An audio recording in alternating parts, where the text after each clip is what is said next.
Hello, hello guys! Ito guys, ipaano ko sa iyo ang aking anak na autism. Ayan si kuya guys, masipag yan.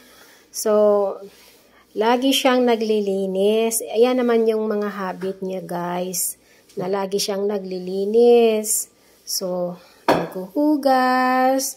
So, ayan, tinuturuan ko naman siya ngayon na mag-start na mag-cooking kasi takot siya minsan guys sa apoy or init. Pero ano na, medyo natuto na siya guys. So every morning, yan ang aking tinuturo sa kanya na maglutuan niya ako ng egg at mag-crack ng egg. Kasi dati, pag nag-crack siya ng eggs, parang pinipisa niya kumbaga tumatalsik, ano? So, ayan. So, hi, kuya. Yan, he's very handsome. So, he said he want to have girlfriend. Yan, one day.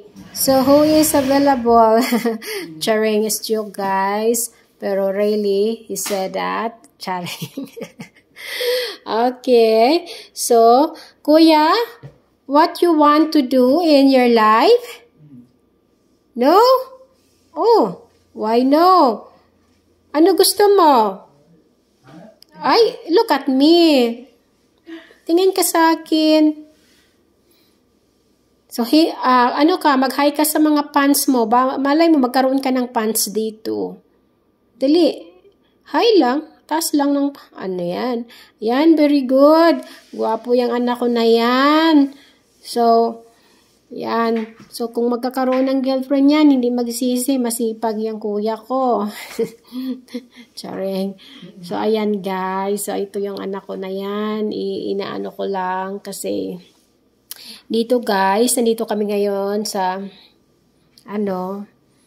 sa abroad. Bago lang kami dito. So, wala siyang libangan, kundi, ayan, maglilinis. Nung nasa Pinas pa kami, nag-gym yan siya guys, as nagbaboxing. So, ngayon kasi dito, dahil bago pa kami, wala pang budget, ayan, kaya yan na lang muna ang kanyang mga ginagawa. Maglilinis, magtutupi ng damit niya, i-arrange niya yung kwarto niya, maghuhugas, ganyan. Nagwo-walk din kung minsan, ganyan. So, para sa akin, may kakayanan talaga siya na magtatrabaho kahit paano. Hindi nga lang kasing linis guys, ng katulad natin na normal, no? Pero at least nagtatry siya talaga ng best niya.